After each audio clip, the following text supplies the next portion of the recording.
من هد زدم الان مرده بود با یه چندم ویست نزدم ویست.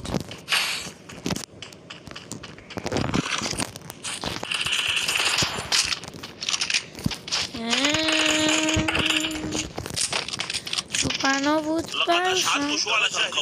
بچه تو خیلی نوبی. کجایین؟ بپرم هد بزنم تموم. یه بار اسنایپ داشتم اوف چه زدم بچه. 2 نفر تو هوا سری زدم.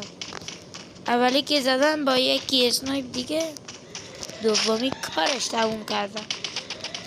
بعضی وقتا که دیر میای سریع تفنگت بر نمیداری یعنی بیاری بده تفنگت بر نمیداری اصلا نمیشه تفنگ گرفت. بعضی تفنگ ها میشه اسنایپ حالا شد ولی نمیشد چون سریع برداشتم شد. دیر برداری اصلا نمیشه. باید سریع تا پریدی برداری که یک متر قبلش تو زده باشی. وای که یعنی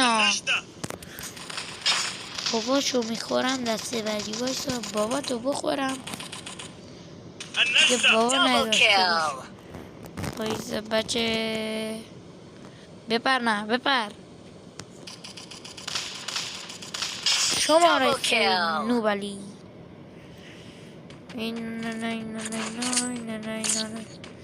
یه دور میزنن انگار میخوام چی بدن. بایستا حالا من خوب بازی کنیم.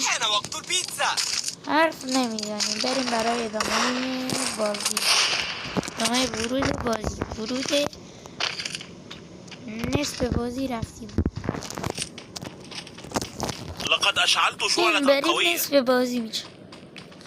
این باید اگر ما بگیریم نصف بازی میشه.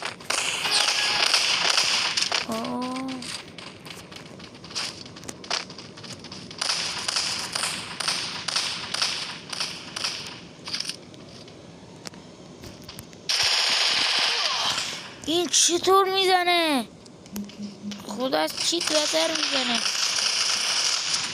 خدایا بچه چی زدی داداش؟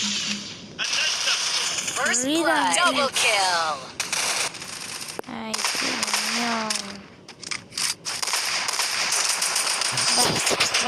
بچه خوب بازی کن.